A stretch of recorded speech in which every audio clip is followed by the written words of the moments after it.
हरियाणा के शिक्षा मंत्री कंवरपाल गुर्जर ने कहा कि आज स्कूल में ऐसे एसएमसी के जरिए 25 लाख रुपए तक का काम स्कूल करवा सकते हैं। वहीं आने वाले समय में किसी भी स्कूल में बिल्डिंग संबंधित शिकायतें पूरी कर दी जाएंगी।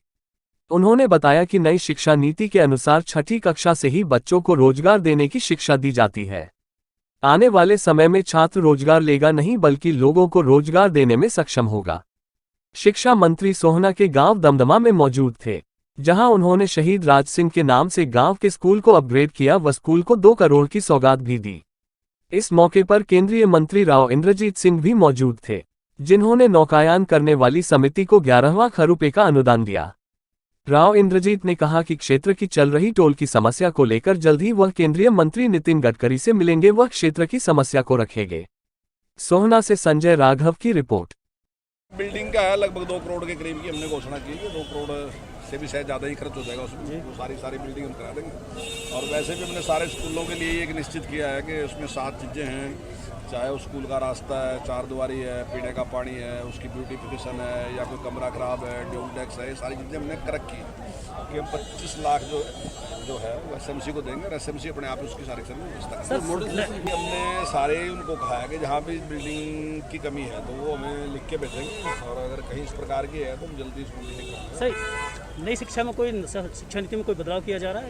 नहीं, कोई बदलाव नहीं किया जा रहा है। जो पुरानी शिक्षा नीति थी उसको ही बदल के तो नहीं लेके आई है। जो राष्ट्रीय शिक्षा नीति है, मैं समझता हूँ इससे बहुत बड़ा लाभ होगा कि जो वोकेशनल एजुकेशन है वो छठी से शुरू कर रहे हैं, ताकि जब 12वीं पास करके बच्चा आएगा तो वो उसके पास कोई ना कोई रोजगार होगा, काम होगा। वो रोजगार मांगने वाला नहीं बल्कि देने वाला बनेगा। और दूसरा, अपने कल्चर से, अपनी संस्कृति से जुड़ने का अवसर उसको मिलेगा। तो सर, बच्चों को क्या संदेश दिया सर आज के? देखिए, बच्चों के लिए तो यही है कि जहाँ हम कहीं इस प्रकार से शिक्षा के क्षेत्र में पीछे, तो शिक्षा के क्षेत्र में हम पीछे का मतलब देश पीछे हो जाएगा, और अगर हम आगे आएंगे तो देश आगे आ जाएगा। तो उसके लिए हमें सभी को प्रयास करना है। बच्चों ने तो प्रयास करना ही है, लेकिन साथ साथ अभिभावकों ने भी प्रयास करना। पहला जो टाइम था वो अलग टाइम था, हमारे टाइम का अलग टाइम था। उस टाइम इतनी जो वो नहीं थी, ना उनको ध्यान देता था। लेकिन आज जो टाइम है उसमें ऐसा ऐसा, हालांकि शिक्षा का महत्व तो सदा रहा, कोई ऐसा नहीं अब है और पहले नहीं था, पहले भी तो नहीं था, लेकिन अब और ज़्यादा बढ़ता जा रहा है।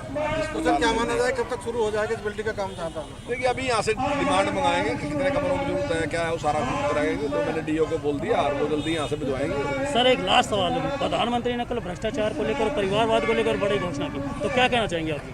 नहीं, तो बार इस प्रकार की घोषणा की गई है। परिवारवाद जो है वो अच्छा नहीं है। मान लीजिए किसी परिवार में वो काबिल व्यक्ति है और वो राजनीति में आता है तो कोई हरज नहीं है, लेकिन अगर जबरदस्ती आप थोपना चाहते हैं तो समाज का बहुत बड़ा नुकसान है, देश का बहुत बड़ा नुकसान है।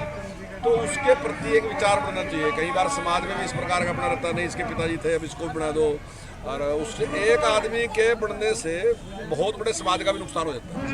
तो परिवारवाद की जो सोच है वो भी समाप्त होनी चाहिए, और भ्रष्टाचार भी समाप्त होना चाहिए। भ्रष्टाचार भी एक दीमक की तरह देश को खाने लग रहा है।